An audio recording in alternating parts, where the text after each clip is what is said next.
তো নমস্কার বন্ধুরা, আমি শ্রীমন্ত। আর আপনাদেরকে হেল্পিং হ্যান্ড চ্যানেলে সবাইকে স্বাগত। তো আমি এখন আছি চেন্নাই অ্যাপেলো হসপিটালের খুব কাছাকাছি একটা রুমে। তো এখানে আমার দুই বাঙালি দাদাদের সঙ্গে দেখা হয়েছে। ওনারা বেশ বিগত কয়েক বছর ধরে এখানে ট্রিটমেন্ট করাচ্ছে অ্যাপেলো হসপিটালে। তো আমি এসে গেছি যে চেন্নাই অ্যাপেলো হসপিটালের ট্রিটমেন্টের যে অভিজ্ঞতা, যে এক্সপিরিয়েন্স, সেটা আমার কারো কোনো পেশেন্টের কাছ থেকে একটা ওপিনিয়ন নেওয়ার দরকার। তো ওনারা আমার সঙ্গে ভিডিও করতেও রাজি হয়েছে। অসংখ্য ধন্যবাদ আপনাদেরকে প্রথমে। তো কাইন্ডলি যদি আপনাদের নাম এবং আপনারা কোথা থেকে এসেছেন যদি বলেন। আমার বাড়ি খুব কলকাতা, শিয়ালদা থেকে বারাসাত। আমার নাম সুগত দাস। আমি চাকরি করতাম প্রিয়নাথ বয়েজ হাই স্কুলে। এখন আমি রিটায়ার। আমার ছেলে অসুস্থ হয়েছিল বলে আমি ওখান থেকে এখানে ডাইরেক্ট এখানে নিয়েছিলাম। আমার নিজস্ব একটা ক্যান্সার সেন্টার আছে। 250 প্রায় 300-র মতো বেড আছে। বিভিন্ন জায়গা দিয়ে পেশেন্ট আসে এবং ওখানে ট্রিটমেন্ট হয়। কেমোথেরাপি থেকে সবকিছু হয়, রেডিওথেরাপিও হয়। আচ্ছা, আমি আপনার ক্যান্সার সেন্টারের ডিটেইলস তো ভিডিওর মধ্যে আমি আরেকবার জেনে নেবো। তো প্রথমে যেটা জানতে চাইবো যে আপনার এই অ্যাপেলো হসপিটালের যে ট্রিটমেন্টের অভিজ্ঞতা, সেটা কত বছর আগে থেকে, এবং আপনারা কোন ডিপার্টমেন্টে ডক্টর দেখাচ্ছেন এখানে? আমার ছেলে যেহেতু ট্রাফিক পুলিশে রয়েছে, খাওয়া দাওয়া ঠিক ছিল না, টাইম টেবিল ঠিক ছিল না, হঠাৎ পেটটা ফুলতে শুরু করলো। তা আমি ওখানে কোনো ডাক্তার দেখালাম না, পেটটা অনেকটা ফুলে গেল। আমাকে অনেকেই বলেছিল কলকাতার ডাক্তার দেখাতে। আমি ওখানে ডাইরেক্ট নিয়ে চলে আসলাম। আমাকে কেউ কিছু বলেনি, আমি ডাইরেক্ট একটা খবর পেয়ে ঠিকানা নিয়ে ম্যাপ করে আমি চলে আসলাম চেন্নাই। এবং চেন্নাইতে আমি অ্যাপোলো চলে আসলাম এবং এখানেই আমি হোটেলে ছিলাম। এই প্রথম থেকেই হোটেলে, আমি যে খবর আছে এই হোটেলেই ছিলাম। তো চেন্নাই এসে আমি চেন্নাইকে ডাক্তার দেখালাম। ডাক্তার এবং টাইম টেবিল, আপনাদের একটা কথা বলছি, ওয়েস্ট বেঙ্গল ডাক্তার এবং চেন্নাইয়ের ডাক্তারের যে তফাৎ। আমি এখানে এসেছি, আমি অ্যাপয়েন্টমেন্ট নিলাম, নেওয়ার পরে আমাকে ডাক্তারের টাইম বললো 10টা। আপনি এই রুম নাম্বারে চলে যান। আমি যখন 9:45 গেলাম, দেখি ডাক্তারবাবু বসে আছেন। এই কম্পিউটারে কি করছেন? ঠিক 10টাই আমাকে বললো দেবজ্যোতি কে আছে, আমার ছেলে নিয়ে গেলাম। কিন্তু ওয়েস্ট বেঙ্গলের ডাক্তার দেখাতে হলে যদি 10টা টাইম দেয়, আমাকে 12টা 1টার সময় আমাকে ডাক্তার আসছে। এগুলো আমাকে ভুগতে হয়। আমাকে না, আমার প্রচুর মানুষকে ভুগতে হয়। কিন্তু এখানে আমার সেরকম কোনো ভোগা নেই। এবং ডাক্তার কম্পিউটার সবকিছু দেখে টেকে আমাকে বললো আপনি হোটেলে চলে যান, আপনাকে আমরা খবর দেবো। আমি তো ব্যাপারটা বুঝতে পারলাম না কি। আমি তো পেশেন্ট দেখাতে সেদিন কি শুনলো ডক্টর আপনার কাছে? ওই ছেলের কাছে সব শুনলো। পেশেন্টের কাছে যাওয়া হবে, পেশেন্টের ভার্বালি সেটা ডক্টরের সঙ্গে কমিউনিকেট করলো, তারপরে বললো আপনারা চলে যান। আমি হোটেলে চলে আসলাম। 7:30 পৌনে 8 নাগাদ আমার ছেলে বললো যে বাবা, আমি আজকে একটু মাংস খেতে ইচ্ছে করছে। তুই খেতে পারবি? তোর তো পেটটা খোলা রয়েছে, বলে দাও না। ঠিক আছে চল। আমি হোটেল থেকে নিচে নামলাম, যে নামার সঙ্গে একটা ফোন আসলো। ফোনে বললো আপনি আপনার ছেলেকে নিয়ে এমার্জেন্সিতে চলে আসুন। আমি চলে গেলাম। সঙ্গে সঙ্গে দেখলাম ওখানে 5-7 জন ডাক্তার, সমস্ত ওদের যে ওরা দেখে টেকে বললো যে আপনার ছেলেকে আমরা আজকেই ভর্তি করব। ভর্তি করার পরে আমরা কাল কিন্তু অপারেশন করবো।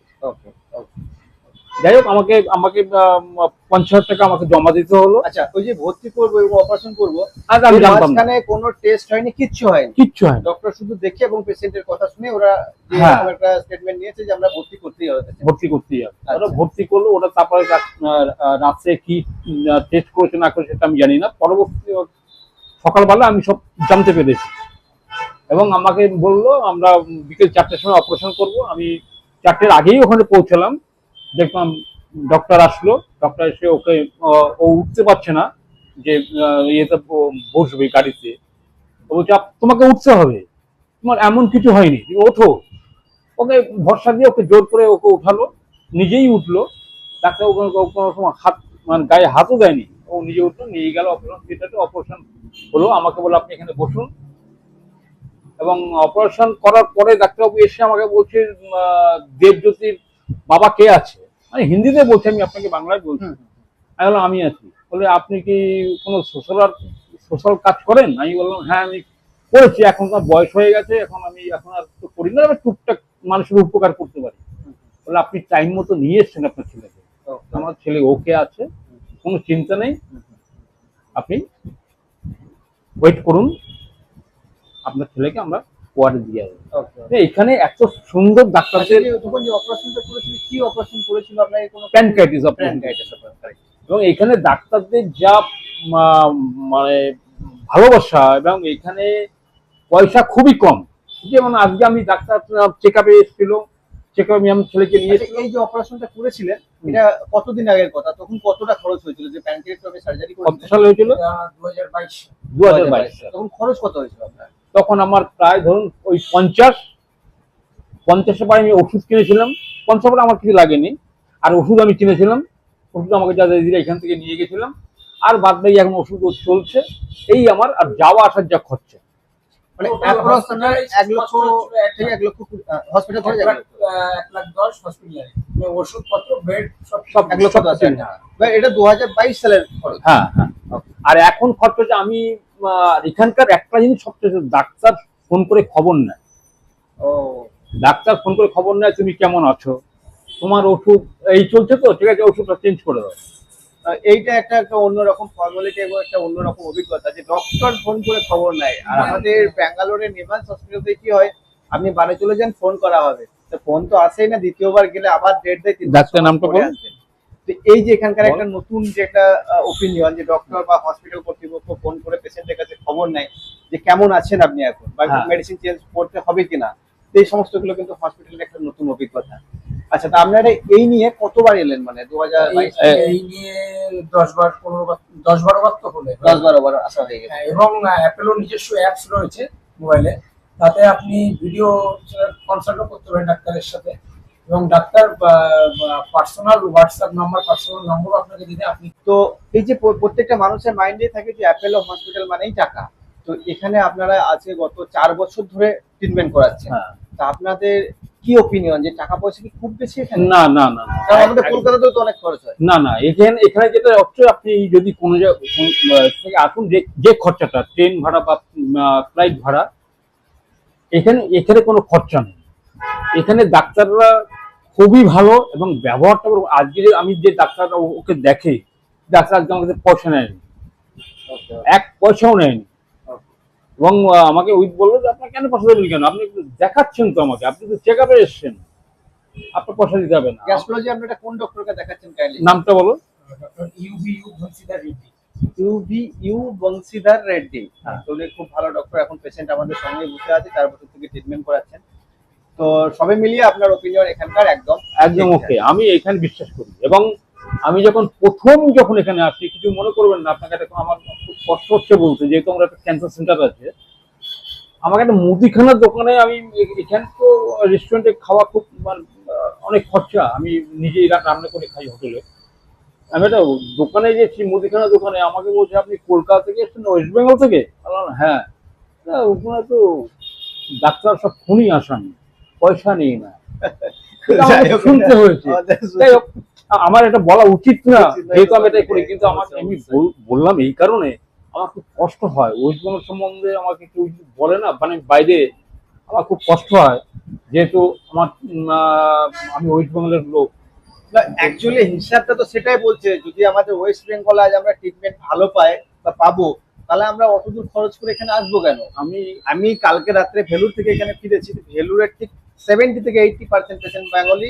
আমি অ্যাপেলো হসপিটালও দেখলাম সেম প্রায় 70-80% বেঙ্গলি, এবং আমাদের ব্যাঙ্গালোরও সেম তারপরে 80-90% বেঙ্গলি। এখানে ম্যাক্সিমাম বাংলাদেশ, ওয়েস্ট বেঙ্গল, ত্রিপুরা, আসাম, বিভিন্ন হায়দ্রাবাদ, বিভিন্ন জায়গাতে লোক এখানে আসছে। এই জন্য হোটেল ঘর পাওয়া যায় না।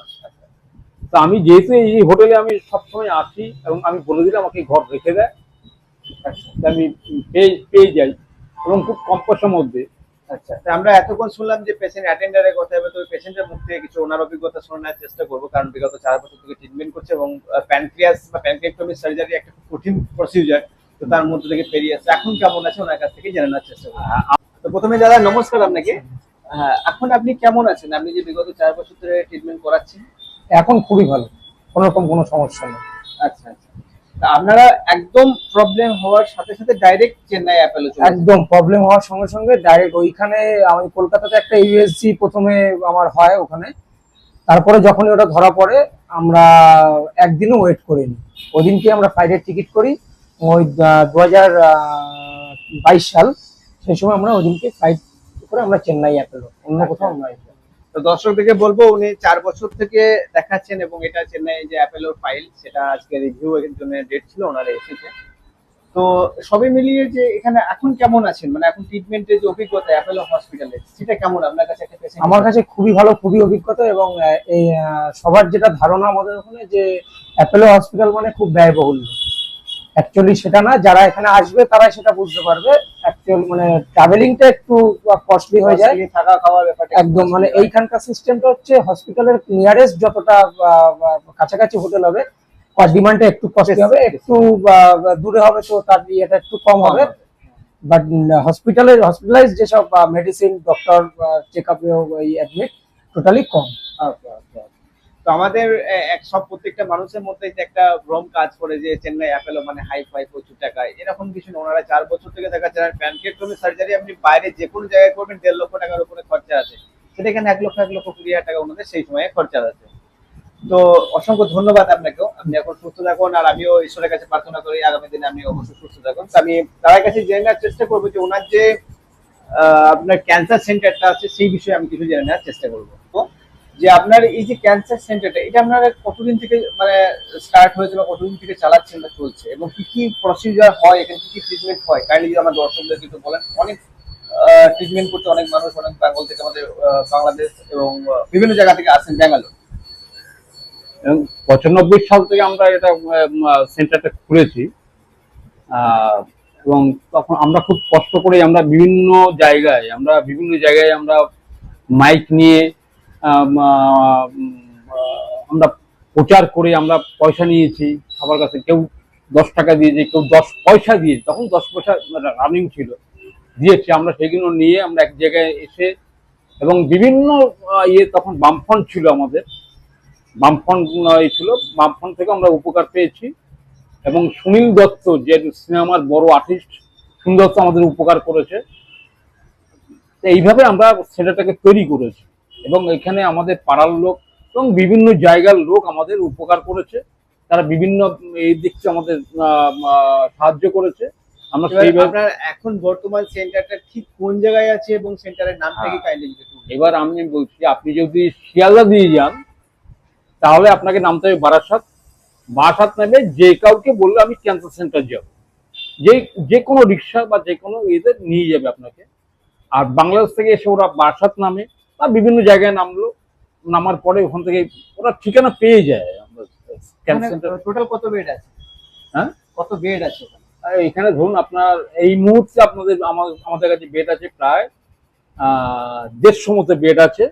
এবং আমরা 200 মতো আমরা রাখি, কিন্তু আমরা 200 করি না, গ্যাঞ্জাম হয়ে যায় বলে। 150 মতো বেড আছে। এবং যারা আছে খুব দুস্থ লোক, যারা ঠাকুরপুকুরও একটা ক্যান্সার সেন্টার আছে, ওখানে একটু পয়সা বেশি হয় না, আমাদের এখানে পয়সাটা কম। এখানে আমাদের ব্লাড ব্যাংক আছে, এখানে আমাদের রেডিওথেরাপি, কেমোথেরাপি আমাদের দেওয়া হয়। এবং আমাদের খরচটা কেমন? খরচ আমাদের এখানে সব থেকে কম। আপনি যদি বুকে যদি টেস্ট করুন, আপনি এটাও আমাদের কম, মানে বাইরে যেটা থেকে তার থেকে অনেক কম। এবার ধরুন সাপোজ কোনো পেশেন্ট বা কোনো ক্যান্সার পেশেন্টের যেমন 3rd স্টেজ বা 4th স্টেজ যখন চলে যায়, তো সেটা কি রিকভার করার কোনো চান্স থাকে? না, দেখুন একটা জিনিস আপনাকে বলতে পারি, ক্যান্সার যদি প্রথম দফায় ধরা পড়ে, বিশেষ করে মহিলাদের ব্রেস্ট ক্যান্সার ধরা পড়ে, আমরা যদি ব্রেস্টটাকে আমরা বাদ দিতে পারি তাহলে সে পেশেন্ট টিকে যাবে। কিন্তু যদি ধরুন একটা পেশেন্টকে কোনো ডাক্তার দেখে সে খোঁচাখুচি করলো, সেটা ছড়িয়ে গেল, সেটা কিন্তু ইয়ে করা খুব মুশকিল। তখন ওই কেমোথেরাপি হ্যান ত্যান সমস্ত কিছু করতে হবে। সাধারণত এখন ক্যান্সার পেশেন্ট প্রথম দিকে ভালো হয়ে যাচ্ছে, কারণ ভালো হয়ে যাবেও, এবং ক্যান্সারের ওষুধ বেরিয়েও যাবে। ক্যান্সার আপনাদের ওখানে এখন বেসিক্যালি কি ট্রিটমেন্ট হয়? পেশেন্ট অ্যাডমিশন করার পর কি কি ভাবে প্রসেসে ক্যান্সারের ট্রিটমেন্ট হচ্ছে। এবং এখানে আমাদের ওখান থেকে ক্যান্সার অনেক পেশেন্ট ভালো হয়ে গেছে, যারা প্রথম দিকে এসছে প্রথম স্টেজে ভালো হয়ে গেছে এবং বাড়িও চলে গেছে, এবং বাংলাদেশের থেকে ভালো হয়ে গেছে। এখন এইভাবে আমাদের ওখানে ডাক্তার আছে, এবং যারা কাজ করছে আমাদের যারা কর্মচারীরা, তাদেরকে একটা পয়সা দিতে হয়, মাইনে দিতে হয়। যারা বেকার ছেলে মেয়েরা রয়েছে, এখন তো অবশ্যই, অবশ্যই। চাকরি বাকরি নেই, সরকারি চাকরি কোনো নেই, আমাদের ওখানে বেকার ছেলেমেয়েরা চাকরি কাজ করছে, তাদেরকে একটা পয়সা দিতে হয়, যার জন্য আমাদের কিছু পেশেন্টদের কাছ থেকে কিছু পয়সা নিতে হয়। উপায় নেই, আমাদের চালাতে গেলে আমার তাদেরকে তো পয়সা দিতে হবে। অবশ্যই দাদা, আপনারা কিভাবে চালাবেন? হ্যাঁ, এইভাবেই আমাদের সেন্টারটা চলছে। তো অসংখ্য ধন্যবাদ আপনাদেরকে, এত সুন্দর একটা মূল্যবান আপনাদের অভিজ্ঞতা এবং আপনাদের একটা এত সুন্দর যে ওপিনিয়ন, সেটা আমরা ভিডিওর মাধ্যমে মানুষকে দিতে পারলাম। ঠিক আছে, তো আগেও আপনার সঙ্গে যোগাযোগ থাকবে। হ্যাঁ, তো অবশ্যই। আমি আমার দর্শকদেরকে বলবো যে ক্যান্সার রিলেটেড যদি কোনো প্রবলেম হয় তো অবশ্যই ওনার সেন্টারে যাওয়ার চেষ্টা করবেন, একদম, কারণ একদম। অনেক মানুষ রিকভার করে গেছে। আমাদের যেহেতু কলকাতাতেই, অবশ্যই আপনারা গিয়ে একবার দেখে আসবেন ওখানে। তো আজকে যারা ভিডিওটা শেষ পর্যন্ত দেখলেন, অসংখ্য ধন্যবাদ। সবাই ভালো থাকুন, সুস্থ থাকুন, নমস্কার।